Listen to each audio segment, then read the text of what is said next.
आगे बढ़ते हैं। मुनेश गुर्जर के निलंबन से जुड़ा प्रकरण राजस्थान हाईकोर्ट में मुनेश गुर्जर की ओर से पेश हुई है याचिका। 29 सितंबर को होगी मामले पर सुनवाई। एडवोकेट विज्ञान शाह करेंगे मामले में पैरवी। मामले में आज राज्य सरकार भी दायर कर सकती है कैविएट। और आपको जानकारी दे दें कि मुनेश गुर्जर जो कि निलंबित कर दी गई थी हाल ही में एक बार पुनः मेयर के पद से, क्योंकि ये दलील दी गई थी कि जांच प्रभावित हो सकती है अगर वो पद पर रहती हैं। तो मुनेश गुर्जर जिन्होंने एक बार फिर मेयर का पद संभाला था हाईकोर्ट के आदेश के बाद, निलंबन पर जब स्टे लगा था उसके बाद, और अब फिर एक बार उनका निलंबन, और अब वो याचिका दायर करेंगी, उनकी ओर से पेश की गई है। और ज्यादा जानकारी देने के लिए हमारे साथ सहयोगी कमल खान जुड़ गए हैं। कमल खान, जानकारी दीजिएगा कि क्या याचिका पेश कर दी गई है मुनेश गुर्जर की ओर से?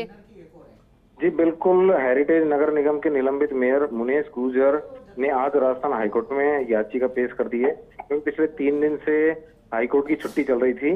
इस कारण से आज सुबह कोर्ट खुलते के साथ उन्होंने याचिका पेश की है। राज्य सरकार ने मुनेश गुर्जर को जो 22 सितंबर को देर रात जो आदेश जारी कर निलंबित कर दिया था, उस आदेश को फिर से मुनेश गुर्जर ने हाईकोर्ट में एक बार फिर चुनौती दी है।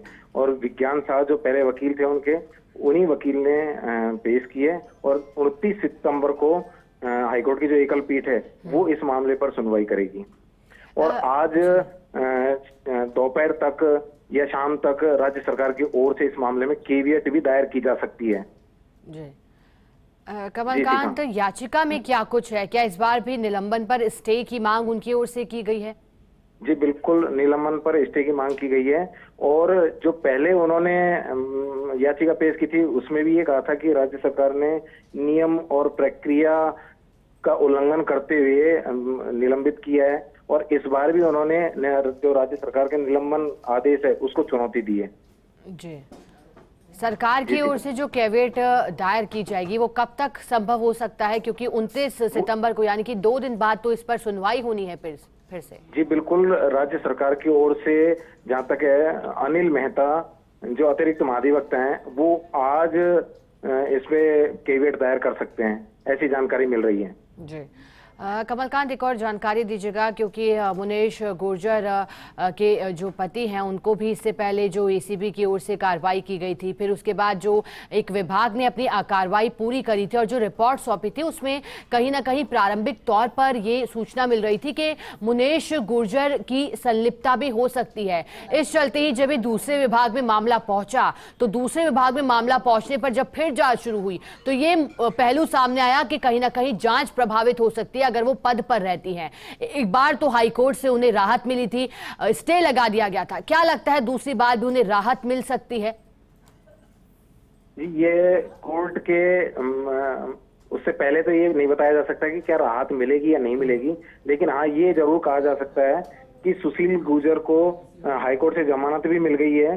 और इस मामले में वो उन्होंने पहले भी ये कहा था कि ना तो एफआईआर में मुनेश गुर्जर का नाम है, एसीबी ने जो एफआईआर दर्ज की थी उसमें ना तो मुनेश गुर्जर का नाम है और सुशील गुर्जर का नाम है। तो वो ये डिफाइन नहीं हुआ था, पिछली बार जब सुनवाई हुई थी कोर्ट में ये डिफाइन नहीं हुआ था कि वो वहां मौजूद थे।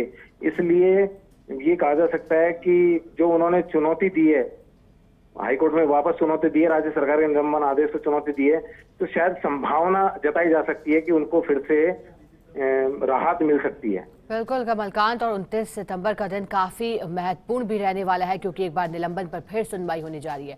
शुक्रिया कमलकांत।